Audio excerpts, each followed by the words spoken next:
বান্দা খালি রোজা রাখে, ফেরেশতারা কিছু লিখতে পারে না আমল নামায়, কারণ আল্লাহ বলে এটা কিছু লিখিস না, কারণ আসসাউমুলি, এই রোজা রাখছে আমার জন্য, ওয়া আনা আজজি বিহি, এই রোজার সওয়াব, প্রতিদান, অ্যাওয়ার্ড এটা কিয়ামতের দিন আমি আল্লাহ নিজ হাতে দেব, নিজ হাতে দেব। আরেক বর্ণনায় এসেছে ওয়ানা উজজাবি, আমি আল্লাহ নিজেই হয়ে যাব রোজার প্রতিদান। সুবহানাল্লাহ পড়েন।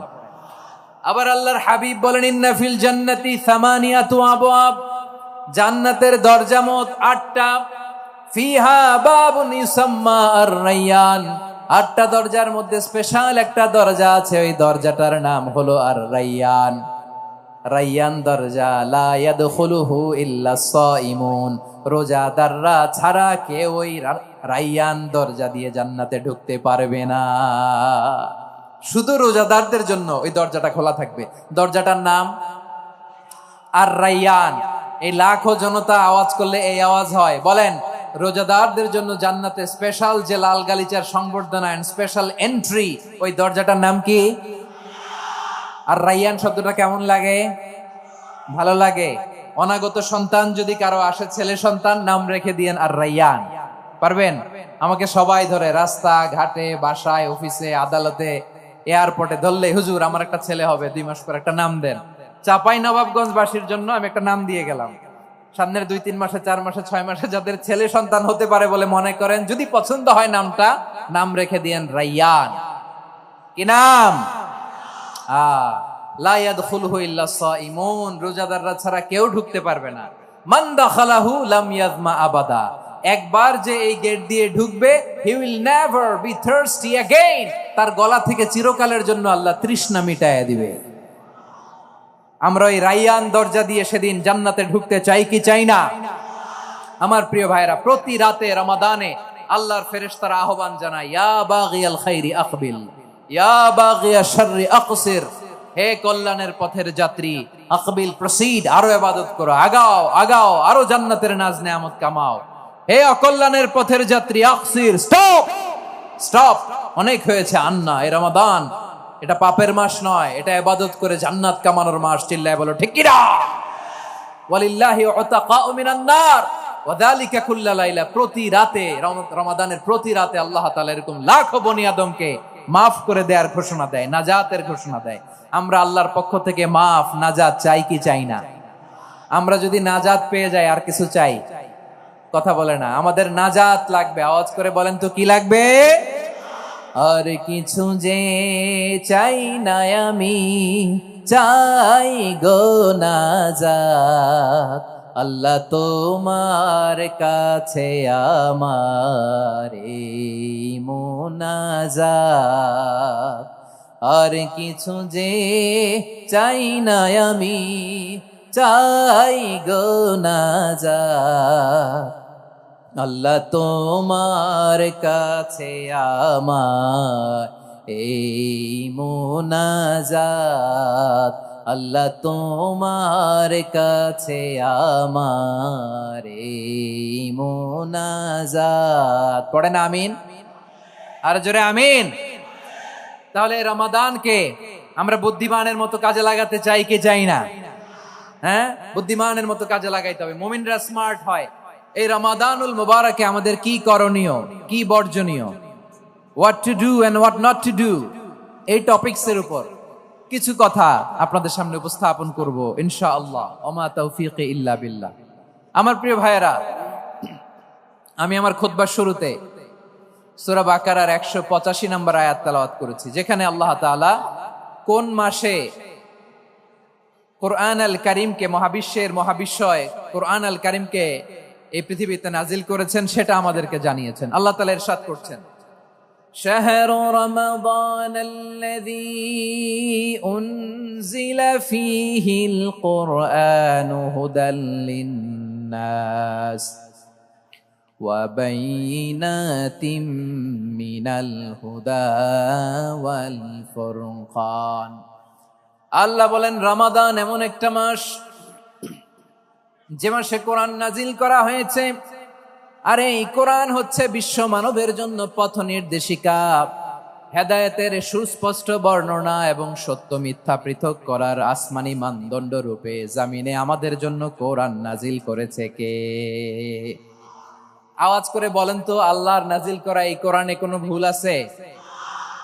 সবাই বলেন নাই। সবাই বললে এতটুকু আওয়াজ হয় আমি বিশ্বাস করি না। গলা ছেড়ে দিয়ে বলেন, আল্লাহর নাজিল করা এই সর্বশেষ আসমানি কিতাব আল কোরআনে কোনো ভুল আছে? সন্দেহ আছে? সংশয় আছে?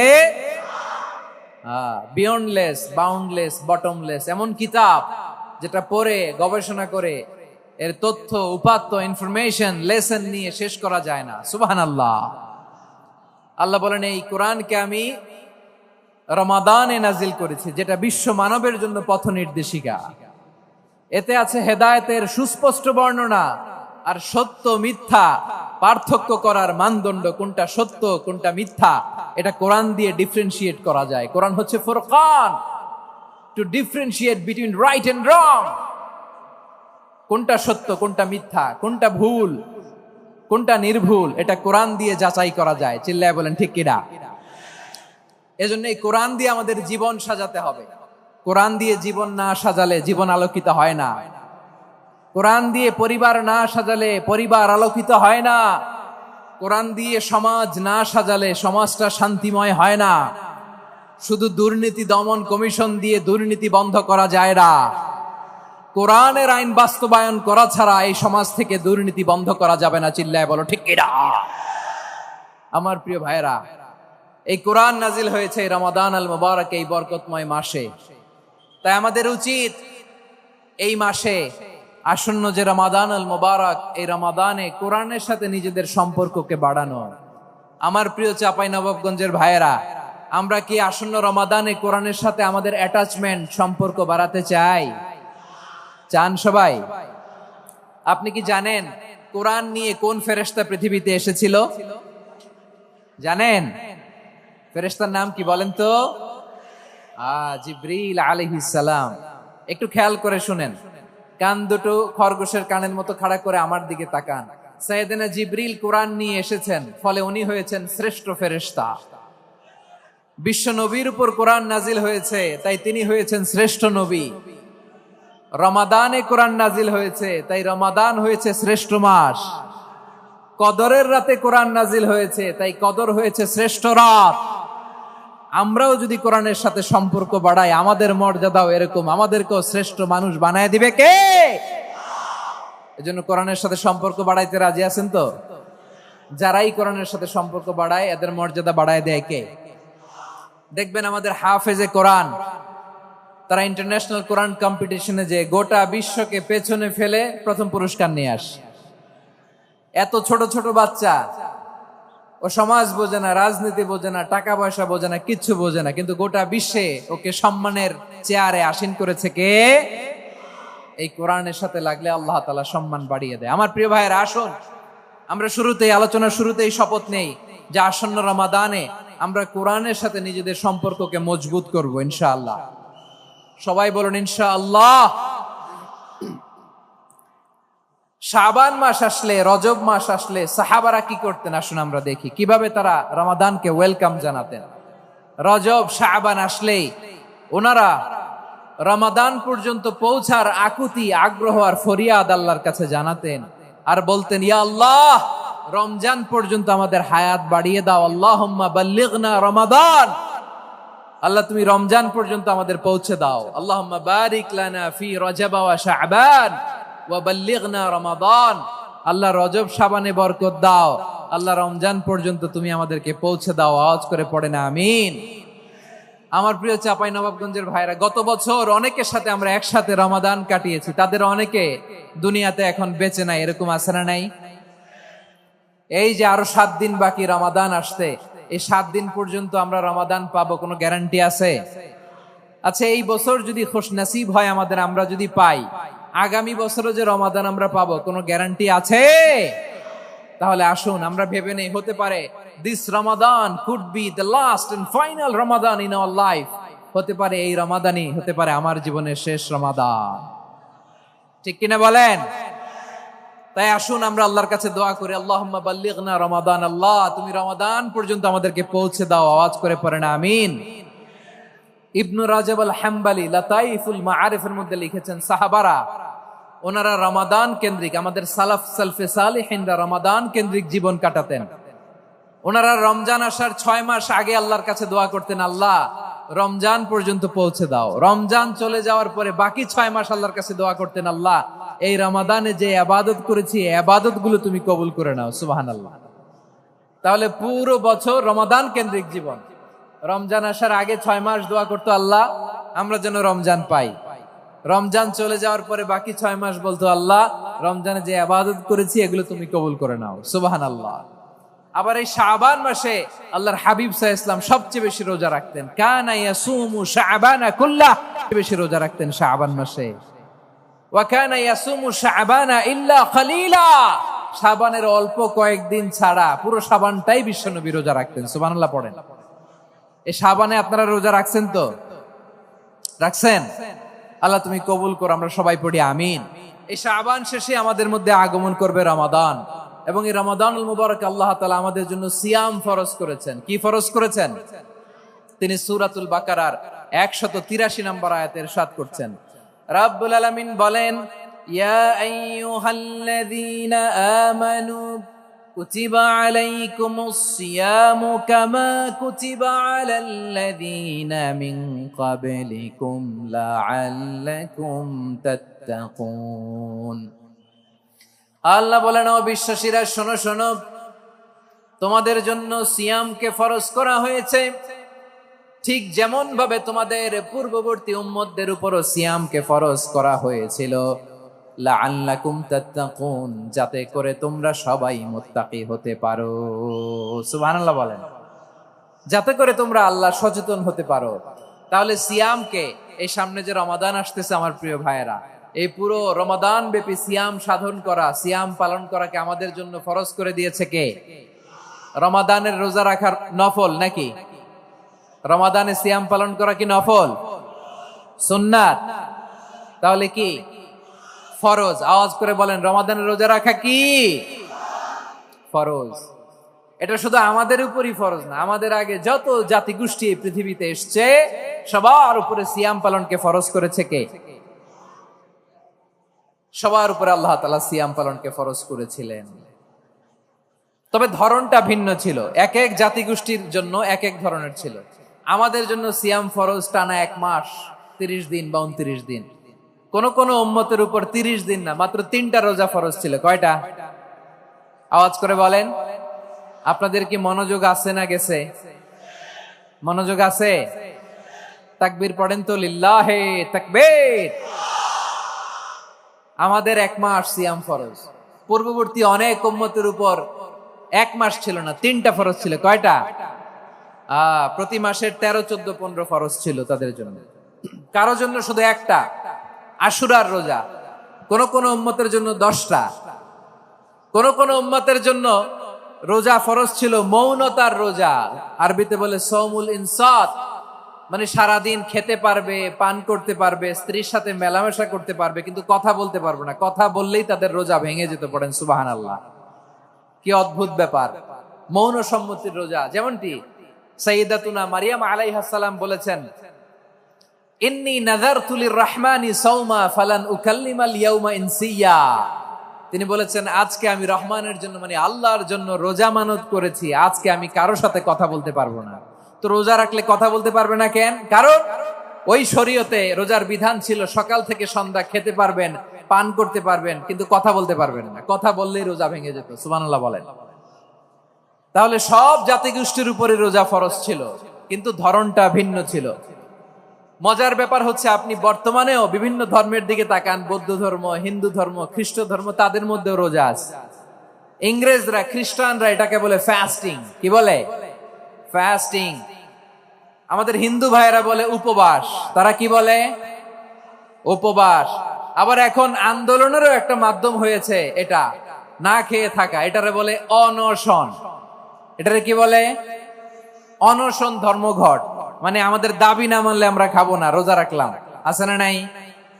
তারপরে আধুনিক বিজ্ঞান এটার একটা নাম দিয়েছে না খেয়ে থাকাকে, অটোফিজি। কি বলে?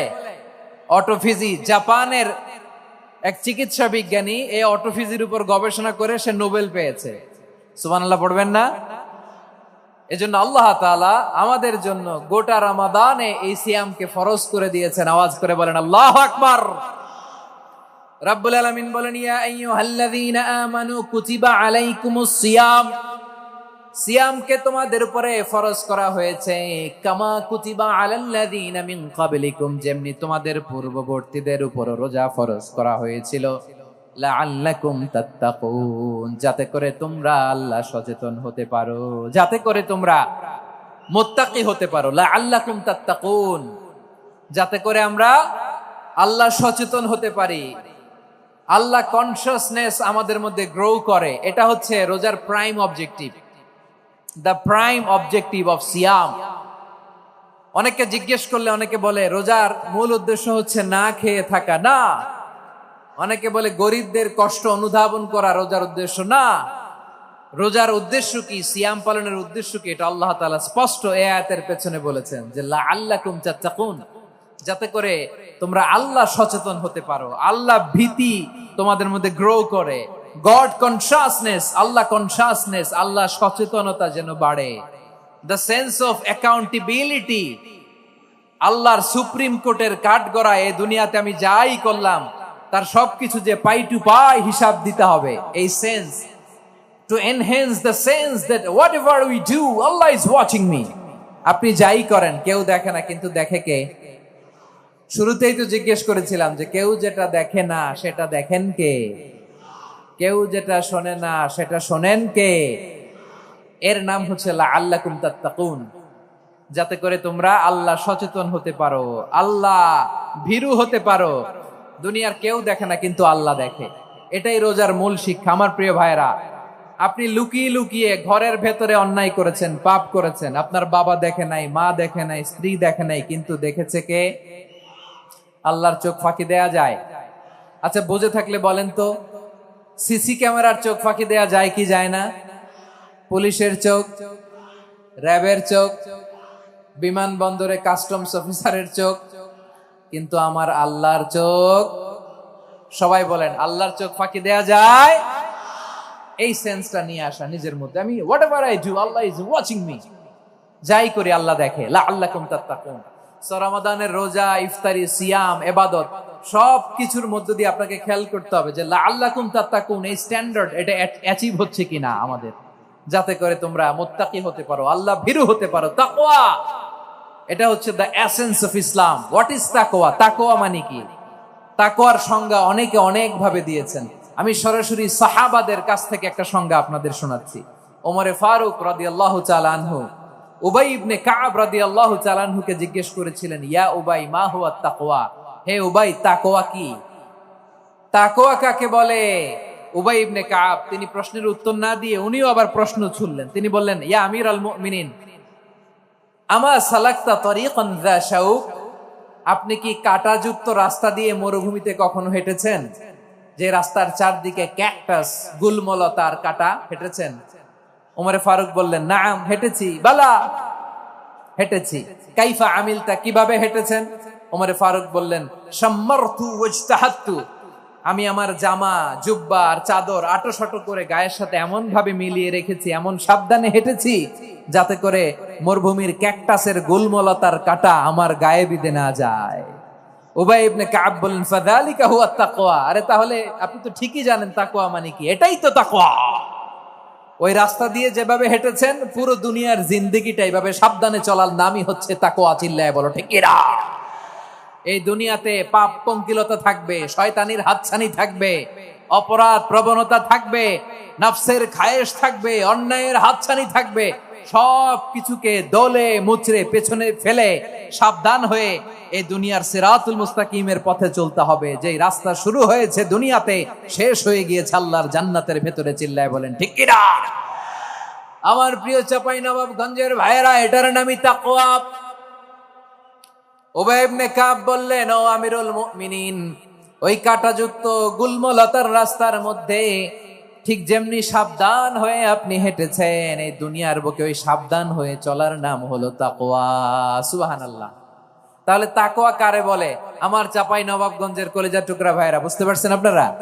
হ্যাঁ, তাকওয়ার শুধু দুইটা নমুনা আপনাদের সামনে পেশ করব, আপনাদের ক্লিয়ার হয়ে যাবে। একটা নমুনা তো দিলাম, আরেকটা নমুনা, সেটাও ওমরে ফারুক রাদিয়াল্লাহু তাআলা আনহুর জীবনী থেকে।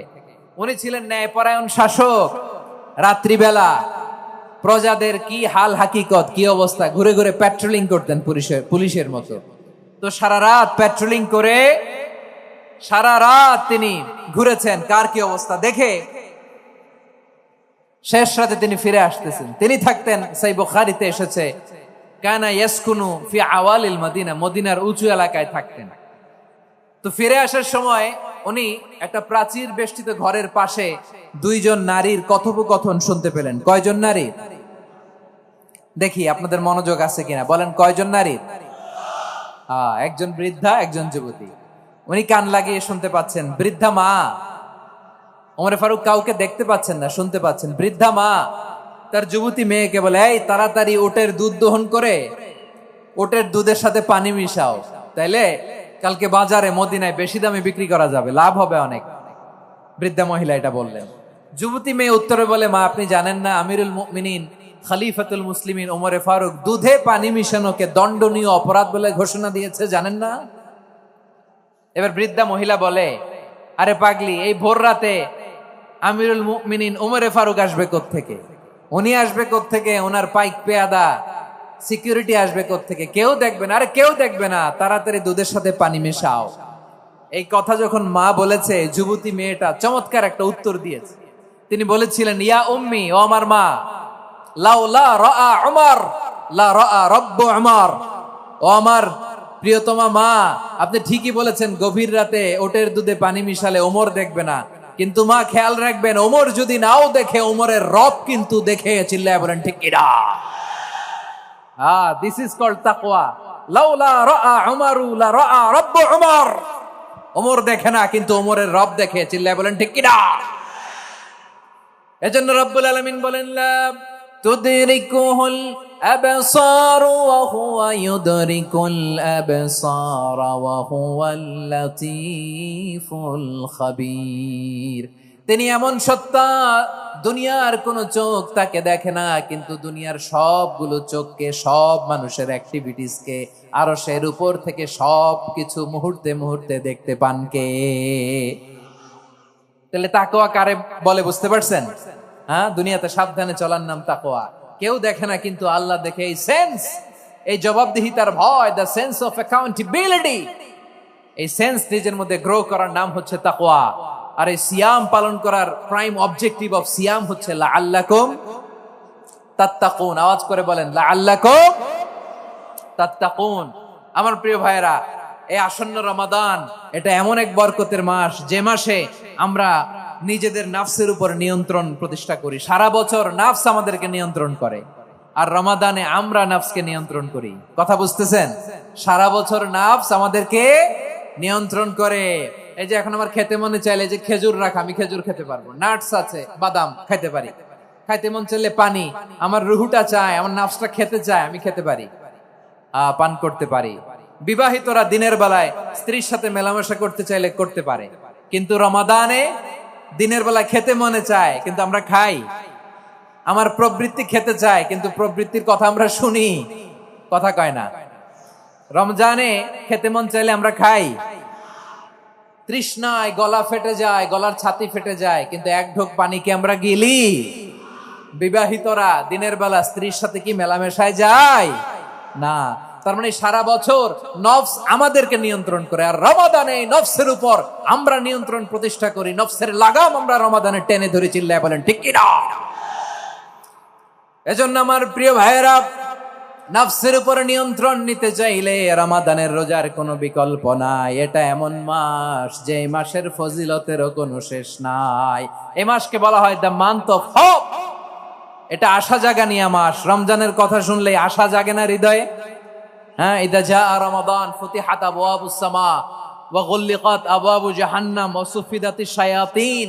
রমাদান আসলে আকাশের দরজাগুলো খুলে দেয়া হয়, মানে জান্নাতের জাহান্নামের দরজাগুলোকে লক করে দেওয়া হয়, শয়তানকে চেইন আপ করা হয়, ইবাদত করলে শুধু করতেই মনে চায়। চিল্লায় বলেন না সুবহানাল্লাহ।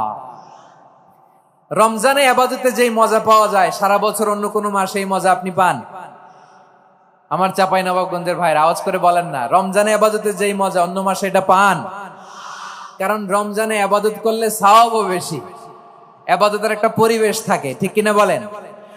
অন্য মাসে ইবাদত করলে এর সওয়াব পাওয়া যায় গাণিতিক হারে, রমজানে ইবাদত করলে সওয়াব বাড়তে থাকে জ্যামিতিক হারে।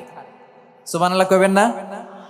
অন্য মাসে সওয়াব বাড়ে গাণিতিক হারে, রমাদানে ইবাদত করলে সওয়াব বাড়ে কিভাবে জ্যামিতিক হারে বাড়ে দেখেন। রমাদানে একটা নফল করলে ফরজের সমান সওয়াব, একটা ফরজ করলে 70 থেকে 700 গুণ সওয়াব, রমজানে উমরা করলে হজের সমান সওয়াব। দ্য মান্থ অফ হোপ, আশা জাগানিয়া মাস। এই মাস আমাদেরকে হোপফুল করে, আশাবাদী করে। রমাদান যেমনি দ্য মান্থ অফ হোপ, আশা জাগানিয়া মাস, এট দ্য সেম টাইম এই রমাদান হচ্ছে মান্থ অফ ওয়ার্নিং, একটা ওয়ার্নিং এর মাস। নবী যেমনি আশা জাগাইছে, আবার ওয়ার্নিং দিয়েও গেছে, খবরদার। ওয়ার্নিংটা কেমন? আল্লাহর হাবিব সাল্লাল্লাহু আলাইহি ওয়াসাল্লাম মসজিদে নববীর ভেতরে, হঠাৎ তিনি মসজিদে নববীর মিম্বারে পা রেখে বললেন আমিন। দ্বিতীয় ধাপে পা রেখে বললেন আমিন, তৃতীয় ধাপে পা রেখে বললেন আমিন। সাহাবারা অবাক হয়ে বললেন, ইয়া রাসূলুল্লাহ, ইয়া হাবিবাল্লাহ, 3 বার শুধু আমিন আমিন পড়লেন, কেন পড়লেন আমরা কিছু জানি না, আমাদেরকে জানিয়ে দেন কেন আপনি 3 বার আমিন বললেন। রাহমাতাল লিল আলামিন আল্লাহর হাবিব বললেন, ও আমার প্রাণের সাহাবীরা, আমি যখন মসজিদে নববীর মিম্বারের প্রথম ধাপে পা রেখেছি, সাইয়েদনা জিবরিল এসে আমাকে বলেছে, ও নবী, আপনার নাম শুনে যে ব্যক্তি আপনার উপর দুরূদ পড়ে না তার ধ্বংস, আপনি বলেন আমি বলেছি আমিন। দ্বিতীয় ধাপে পা রাখার পর সাইয়েদনা জিবরিল বললেন, ইয়া রাসূলুল্লাহ, মাতা পিতাকে বার্ধক্য অবস্থায় পেয়ে তাদের সেবা করে, তাদের সাথে সদাচরণ করে যে সন্তান জান্নাত কামাতে পারলো না, তার জন্য ধ্বংস, আপনি বলেন আমিন। আমি বলেছি আমিন। আবার মিম্বারের তৃতীয় ধাপে ঠিক যখনই আমি পা রাখলাম, সাইয়েদনা জিবরাইল বললেন, নবী, রমজান মাস পাওয়ার পরে এই মাসে ইবাদত করে যে ব্যক্তি নিজের গুনাহ মাফ করাতে পারলো না, তার জন্য ধ্বংস, আপনি আওয়াজ করে পড়েন আমিন। কত বড় ধমক, কত বড় ওয়ার্নিং দেখছেন। যে রমাদান পেয়েছে, কিন্তু রমাদানের ইবাদত করার মধ্য দিয়ে সে নিজেকে জাহান্নাম থেকে মুক্ত বানাতে পারলো না, তার উপর আল্লাহ লানত, তার জন্য ধ্বংস। সাইয়েদনা জিবরাইল বলেছেন আমিন, স্বয়ং বিশ্বনবীও বলেছেন আমিন। আওয়াজ করে পড়েন নাউযুবিল্লাহ। তাহলে রমজান আসবে আর আমরা নিজেদেরকে জাহান্নামীদের লিস্ট থেকে নাম কাটিয়ে জান্নাতীদের লিস্টে উঠাতে পারবো না। এর চেয়ে বড় হতভাগা কি আর কেউ থাকতে পারে? আওয়াজ করে বলেন। তাহলে রমাদানের এই রহমত, বরকত, মাগফিরাত, ফজিলত আমাদের কামাই করার দরকার আছে না নাই? আর মাত্র 7 দিন বাকি। আর মাত্র কয় দিন? এগুলো নিয়ে আমাদের কোনো আগ্রহ নাই। তোমাকেই খুঁজছে বাংলাদেশ, ক্লোজ আপ 1, আর মাত্র 7 দিন বাকি। টেলিভিশনে বিজ্ঞাপন আছে না নাই? রেফেল ড্র হবে লটারির, আর মাত্র 5 দিন, আছে না নাই? কিন্তু এমন এক বরকতময় মাস আসতেছে, আর মাত্র 7 দিন বাকি। আমাদের কোনো সেন্সই নাই, আমাদের মধ্যে কোনো অনুভূতি কাজ করে না। হায় রে দুর্ভাগা মুসলমান। আমার প্রিয় ভাইয়েরা, আপনি পৃথিবীতে যত ইবাদত করেন, সব ইবাদতের সওয়াব নির্ধারিত। এটা পাবেন বা ওইটা পাবেন, এই সওয়াব জান্নাতে, এই বাড়ি ওই বাড়ি। শুধু সিয়ামের সওয়াবটা অনির্ধারিত। কুল্লু আমালি ইবনে আদম ইউদাফ আল হাসানাতু আশরু আমসালিহা ইলা 700 দি'ফিন ইল্লা সাওম। সব নেক আমলের সওয়াব বাড়তে বাড়তে 700 গুণ, কিন্তু রোজা ছাড়া। রোজার সওয়াব কি হবে?